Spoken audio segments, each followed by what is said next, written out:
ಕರ್ನಾಟಕ ಪ್ರದೇಶ ಕಾಂಗ್ರೆಸ್ ಸಮಿತಿ ಮತ್ತು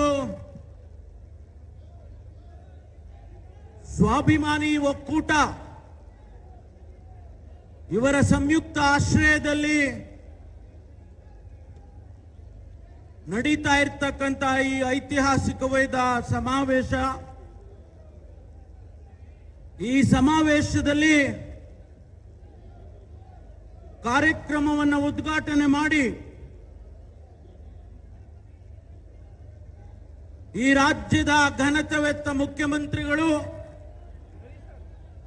ನಮ್ಮೆಲ್ಲರ ಅಚ್ಚುಮೆಚ್ಚಿನ ನಾಯಕರಾಗಿರ್ತಕ್ಕಂಥ ಸನ್ಮಾನ್ಯ ಸಿದ್ದರಾಮಯ್ಯನವರೇ,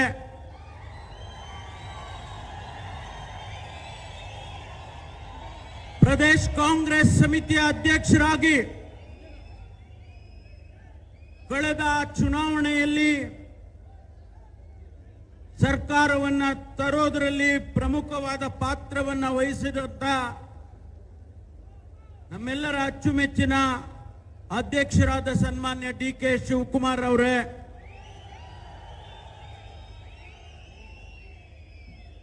ಈ ಕಾರ್ಯಕ್ರಮದಲ್ಲಿ ದೆಹಲಿಯಿಂದ ಇಲ್ಲಿಗೆ ಆಗಮಿಸಿ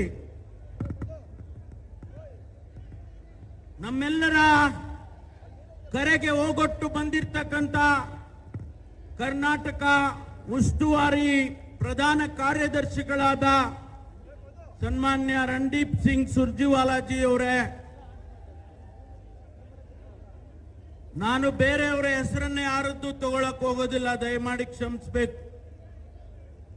ವೇದಿಕೆ ಮೇಲೆ ಕುಳಿತಿರ್ತಕ್ಕಂಥ ಎಲ್ಲ ಸಚಿವ ಸಂಪುಟದ ಗೌರವಾನ್ವಿತ ಸಚಿವರುಗಳೇ, ಈ ಕಾರ್ಯಕ್ರಮದಲ್ಲಿ ಭಾಗವಹಿಸಿರ್ತಕ್ಕಂಥ ಶಾಸಕ ಸ್ನೇಹಿತರೆ, ಸಂಸದರುಗಳೇ, ಪಕ್ಷದ ಎಲ್ಲ ಮುಖಂಡರುಗಳೇ,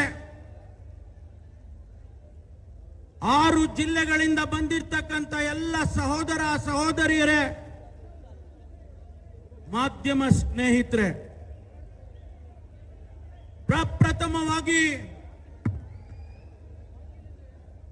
ಈ ಕಾರ್ಯಕ್ರಮವನ್ನು ಇಷ್ಟೊಂದು ಅದ್ದೂರಿಯಾಗಿ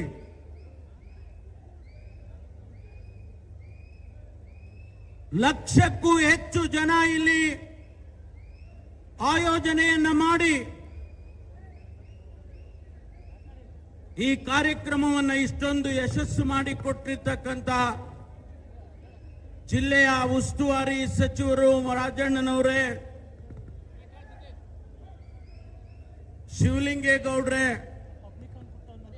ಮತ್ತು ನಮ್ಮ ಜಿಲ್ಲೆಯ ಸಂಸದರೇ,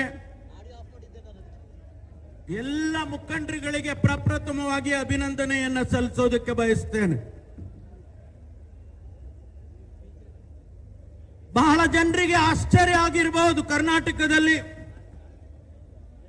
ವಿಶೇಷವಾಗಿ ಭಾರತೀಯ ಜನತಾ ಪಾರ್ಟಿ ಮತ್ತು ಜನತಾದಳದವರಿಗೆ ಆಶ್ಚರ್ಯ ಆಗಿರಬಹುದು. ಕಾಂಗ್ರೆಸ್ಸಿನವರು ಇದ್ದಕ್ಕಿದ್ದಾಗೆ ಇಂತಹ ಒಂದು ಬೃಹತ್ತಾದ ಸಮಾವೇಶವನ್ನ ಅದರಲ್ಲೂ ಹಾಸನ ಜಿಲ್ಲೆನಲ್ಲಿ ಮಾಡ್ತಾ ಇದ್ದಾರೆ. ಯಾಕೆ ಅಂತ ಹೇಳಿ ಮಾಧ್ಯಮ ಸ್ನೇಹಿತರು ವಿಧ ವಿಧವಾಗಿ ಚಿತ್ರಣವನ್ನ ಬಿಡಿಸಿಟ್ಟಿದ್ದಾರೆ. ಕೆಲವರು ವೈಯಕ್ತಿಕವಾಗಿ ನಮ್ಮ ನಾಯಕರಾದಂತಹ ಸಿದ್ದರಾಮಯ್ಯನವರ ಬಗ್ಗೆ ಮಾತನಾಡಿದ್ದಾರೆ.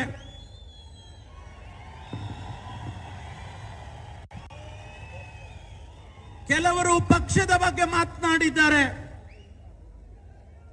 ಅವರು ಏನೇ ಮಾತಾಡಿದ್ರು ಕೂಡ ಈ ರಾಜ್ಯದ ಜನತೆಗೆ ನಾವುಗಳು ಕಾಂಗ್ರೆಸ್ ಪಕ್ಷ ಕೊಟ್ಟಂತ ಭರವಸೆಯನ್ನ ತುಂಬಿದ್ದೇವೆ, ಆ ಭರವಸೆಯನ್ನ ಈಡೇರಿಸ್ತಾ ಇದ್ದೇವೆ ಅಂತೇಳಿ ಮೊದಲನೇದಾಗಿ ಒಂದು ಸಂದೇಶ ಇಡೀ ರಾಜ್ಯಕ್ಕೆ ಹೋಗಬೇಕು. ಅದರ ಜೊತೆಯಾಗಿ ಭಾರತೀಯ ಜನತಾ ಪಾರ್ಟಿ ಮತ್ತು ಜನತಾದಳದ ಟೀಕೆ ಟಿಪ್ಪಣಿಗಳಿಗೆ, ಅವರ ಸುಳ್ಳು ಹೇಳಿಕೆಗಳಿಗೆ, ಅವರು ನಡ್ಕೊಳ್ತಾ ಇರ್ತಕ್ಕಂಥ ನಡವಳಿಕೆಗಳಿಗೆ ಉತ್ತರ ಕೊಡಬೇಕು ಅಂತೇಳಿ ಜನಕಲ್ಯಾಣ ಸಮಾವೇಶವನ್ನು ಇವತ್ತು ಏರ್ಪಾಟ್ ಮಾಡಿದ್ದೇವೆ. ಸ್ನೇಹಿತರೆ, ಭಾರತೀಯ ಜನತಾ ಪಾರ್ಟಿಗೆ, ಜನತಾದಳಕ್ಕೆ ಈ ರಾಜ್ಯದ ಜನ 2023ರಲ್ಲಿ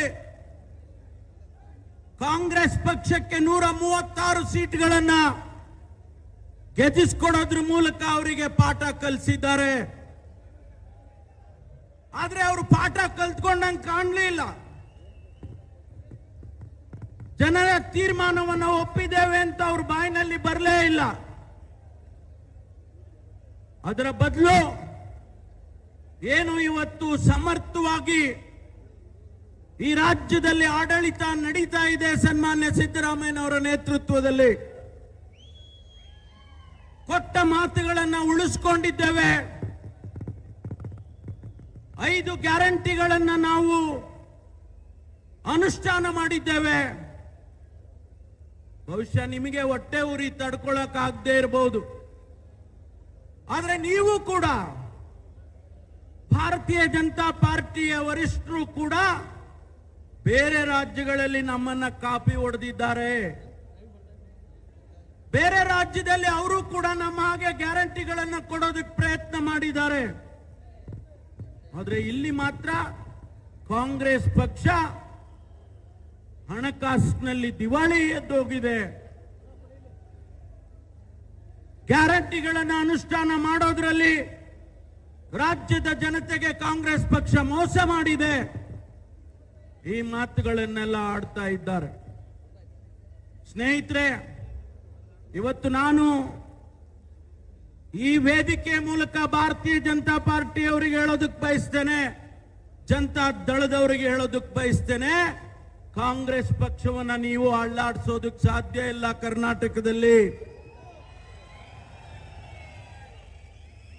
ಯಾವುದೇ ಕಾರಣಕ್ಕೂ ನಮ್ಮಲ್ಲಿ ಯಾವ ಭೇದ ಭಾವ ಇಲ್ಲ. ನೀವು ಹುಟ್ಟಾಕ್ತಾ ಇದ್ದೀರಿ ಭೇದ ಭಾವ. ನಿಮ್ಮ ಮನೆ 3 ಅಲ್ಲ 4 ಅಲ್ಲ 5 ಬಾಗಿಲಾಗಿ ಹೋಗ್ಬಿಟ್ಟಿದೆ. ನಮಗೆ ಹೇಳ್ತಾ ಇದ್ದೀರಾ ನಿಮ್ ತಟ್ಟೆನಲ್ಲಿ ನಮ್ಮ ತಟ್ಟೆನಲ್ಲಿ ನೊಣ ಬಿದ್ದಿದೆ ಅಂದ್ರೆ ನಿಮ್ ತಟ್ಟೆನಲ್ಲಿ ಹೆಗ್ಗಣ ಬಿದ್ದಿದೆ, ಅದು ಗೊತ್ತಾಗ್ತಾ ಇಲ್ಲ ನಿಮಗೆ. ನಿಮ್ಮ ಪಕ್ಷದ ರೀತಿಯಲ್ಲಿ ನಾವೇನು ಬೇರೆ ಬೇರೆ ಗುಂಪುಗಾರಿಕೆಯನ್ನ ಮಾಡಲಿಲ್ಲ. ಇಲ್ಲ ಸಲ್ಲದ ಆಪಾದನೆಗಳನ್ನ ಕಾಂಗ್ರೆಸ್ ಪಕ್ಷದ ಮೇಲೆ, ಮುಖಂಡರುಗಳ ಮೇಲೆ ಮಾಡಲಿಲ್ಲ. ಆದರೆ ಒಂದು ಮಾತನ್ನ ಇವತ್ತು ಹಾಸನ ಜಿಲ್ಲೆಯಲ್ಲಿ ನಡೆದಂತ ಘಟನೆಗಳನ್ನು ಹೇಳಬೇಕಾಗ್ತದೆ. ಯಾವ ಪಕ್ಷ ಜಾತ್ಯತೀತ ಅಂತ ಹೇಳಿಕೊಂಡು 25 ವರ್ಷದಿಂದ ಹಾಸನ ಜಿಲ್ಲೆಯ ಜನತೆಗೆ ಮಂಕುಬೂದಿ ಏರ್ತಾ ಇದ್ರೆ ಇವತ್ತು ನಿಮಗೆ ನಾಚಿಕೆ ಆಗ್ಬೇಕು. ಯಾರು ಕೋಮುವಾದಿ ಪಕ್ಷ ಇದೆ, ಭಾರತೀಯ ಜನತಾ ಪಾರ್ಟಿ ಕೋಮುವಾದಿ ಪಕ್ಷದ ಜೊತೆಯಲ್ಲಿ ಸೇರ್ಕೊಂಡು ಇವತ್ತು ಮಂತ್ರಿ ಆಗಿದ್ದೀರಾ. ನೀವು ನಾಚಿಕೆ ಆಗೋದಿಲ್ಲ ನಿಮಗೆ? ಮೊದಲು ಆ ಜಾತ್ಯತೀತ ಅನ್ನೋದನ್ನ ಚೇಂಜ್ ಮಾಡಿ ಕೋಮುವಾದಿ ಪಕ್ಷ ಅಂತ ಹೇಳಿ ಸೇರಿಸ್ಕೊಳ್ಳಿ ನೀವು ಕೂಡ.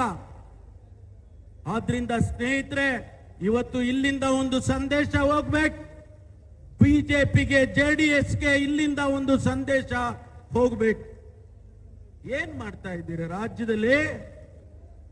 ಹಿಜಾಬ್ ತಗೊಂಡ್ ಬಂದ್ರಿ, ಗೋಮಾಂಸದ ಇಶ್ಯೂ ತಗೊಂಡ್ ಬಂದ್ರಿ, ಯಾವುದು ನಡೀಲಿಲ್ಲ. ಆದ್ರೆ ಇವತ್ತು ಮೂಢ ಹಗರಣ ತರ್ತಾ ಇದ್ದೀರಿ. ವಕ್ಫ್ ಪ್ರಾಪರ್ಟಿಗೆ ಆ ಇಶ್ಯೂ ತಗೊಂಡು ಬರ್ತಾ ಇದ್ದೀರಿ. ಯಾರ್ ಸ್ವಾಮಿ ನೋಟಿಸ್ಗಳು ಕೊಟ್ಟಿದ್ದು? ವಕ್ಫ್ ಪ್ರಾಪರ್ಟಿ ಬಗ್ಗೆ 2400 ನೋಟಿಸ್ ಅನ್ನ ಕೊಟ್ಟವರು ಯಾರು? ಕಾಂಗ್ರೆಸ್ ಪಕ್ಷ. ಇವತ್ತು ನಾವು ನಿಜ ಅಲ್ಪಸಂಖ್ಯಾತರ ಪರವಾಗಿದ್ದೇವೆ ಅನ್ನೋದು ನಿಜ, ಅದು ನಾವೇನು ಮುಚ್ಚಿಟ್ಕೊಂಡಿಲ್ಲ. ಈ ದೇಶದ ಪ್ರತಿನಿಧಿಗಳು ಅವರು ಕೂಡ ನಮ್ಮ ಹಾಗೆ ಜೀವನವನ್ನ ಮಾಡ್ತಾ ಇರ್ತಕ್ಕಂಥ ಜನ, ಇಲ್ಲೇ ಹುಟ್ಟಿ ಬೆಳೆದು ಇಲ್ಲೇ ಸಾಯ್ತಕ್ಕಂಥ ಜನ. ನಾವು ಕೂಡ ಅವ್ರನ್ನ ಸಮಾಜದಲ್ಲಿ ಮುಂದೆ ತರಬೇಕು ಅಂತ ಹೇಳುವಂತದ್ದು. ಹಾಗಾಗಿ ಇವತ್ತು ಆ ವಕ್ಫ್ ಪ್ರಾಪರ್ಟಿ ಇವತ್ತು 2-3 ಟೀಮ್ ಮಾಡ್ಕೊಂಡು ಹೊರಟ್ಬಿಟ್ಟಿದ್ದಾರೆ. ನಿಮಗೆ ನಾಚಿಕೆ ಬರಬೇಕಲ್ಲ. ಅತಿ ಹೆಚ್ಚು ನೋಟಿಸ್ಗಳು ನಿಮ್ ಕಾಲದಲ್ಲೇ ಕೊಟ್ರೆ 2400, ನಾವು 1400 ಕೊಟ್ರೆ ನೀವು 2400 ಕೊಟ್ಟಿದ್ದೀರಾ. ಅದಕ್ಕೇನು ಉತ್ತರ ಕೊಡ್ತೀರಿ? ಇವತ್ತು ಪಾದಯಾತ್ರೆ ಮೂಲಕ ಅಥವಾ ಹಳ್ಳಿಗೆ ಊರೂರಿಗೆ ಹೋಗ್ತೀವಿ ಅಂತ ಹೇಳ್ಕೊಂಡು ಹೊರಟಿದ್ದೀರಿ, ಏನು ಉತ್ತರ ಕೊಡ್ತಾ ಇದ್ದೀರಿ? ಸ್ನೇಹಿತರೆ, ಮೂಡಾದ ಹಗರಣ ಅಂತ ಹೇಳಿ ಇವತ್ತು ಯಾವುದೋ ಒಂದು ಸಣ್ಣ ವಿಷಯವನ್ನ ತೆಗೆದುಕೊಂಡು ಬಂದು ಕೇಂದ್ರದ ಏಜೆನ್ಸಿಗಳ ಮೂಲಕ ನೀವು ನಮ್ಮ ಸರ್ಕಾರವನ್ನ, ಮುಖ್ಯಮಂತ್ರಿಗಳನ್ನ ಅಸ್ಥಿರ ಮಾಡೋದಕ್ಕೆ ಹೊರಟಿದ್ರೆ ನೀವೇನು ನಮ್ಮನ್ನ ಅಲ್ಲಾಡಿಸೋದಕ್ಕಾಗೋದಿಲ್ಲ.